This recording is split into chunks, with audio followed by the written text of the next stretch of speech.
নয়া ওয়াকফ আইনে স্থগিতাদেশ দিল না সুপ্রিম কোর্ট, তবে দুই বড় সিদ্ধান্ত নিল দেশের শীর্ষ আদালত।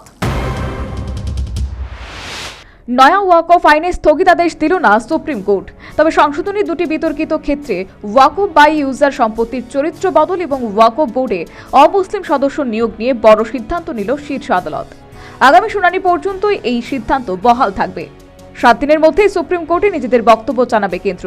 ওয়াকফ সংশোধনী আইন মুসলিম স্বার্থ বিরোধী বলে অভিযোগ তুলে বড়সড় আন্দোলনের পথে হেঁটেছে কংগ্রেস সহ বিভিন্ন কেন্দ্রের শাসক বিরোধী দল এবং মুসলিম সম্প্রদায়ের একটা অংশ।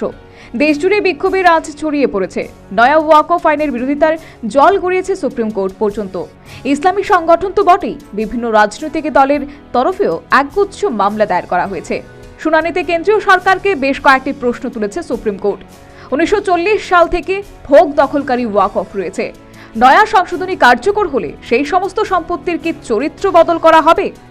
ওয়াকফ বোর্ডে অমুসলিম সদস্য থাকা নিয়েও প্রশ্ন তুলেছে শীর্ষ আদালত। তাদের মন্তব্য, হিন্দু মন্দির বা অন্যান্য প্রতিষ্ঠান দেখাশোনার বোর্ডে অন্য সম্প্রদায়ের কেউ থাকে কি?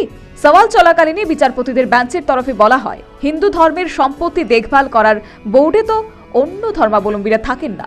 উদাহরণ হিসেবে তিরুপতি বোর্ডের উল্লেখ করেন বিচারপতি কুমার। কেন্দ্রের সলিসিটর জেনারেল তুষার মেহতাকে প্রধান বিচারপতি জিজ্ঞাসা করেন, তাহলে কি হিন্দু ধর্মের ট্রাস্টগুলিতে মুসলিমদের সদস্য পদ দেবে কেন্দ্র? এই সমস্ত প্রশ্নের জবাব দেওয়ার জন্য 7 দিন সময় চেয়েছে কেন্দ্র। তবে এই সময়কালের মধ্যে ওয়াকফ বাই ইউজার সম্পত্তির চরিত্র বদলাবে না।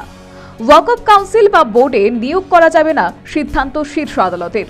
প্রধান বিচারপতি সঞ্জীব খান্নার নেতৃত্বাধীন 3 বিচারপতির বেঞ্চ জানিয়েছে, যেসব সম্পত্তি ব্যবহারে ওয়াকফ বা ওয়াকফ ব্যবহারকারী হিসেবে নিবন্ধিত বা নোটিফিকেশনের মাধ্যমে ঘোষিত হয়েছে, তাদের চরিত্র বদল করা যাবে না। রাজ্যের ওয়াকফ বোর্ড বা ওয়াকফ কাউন্সিলে অমুসলিম সদস্য পদে কোনো নিয়োগ হবে না। 5 মে পরবর্তী শুনানি পর্যন্ত নির্দেশিকা কার্যকর থাকবে। এদিকে আগামী 7 দিনের মধ্যে সুপ্রিম কোর্টে হলফনামা দাখিল করে জবাব দেবে কেন্দ্র।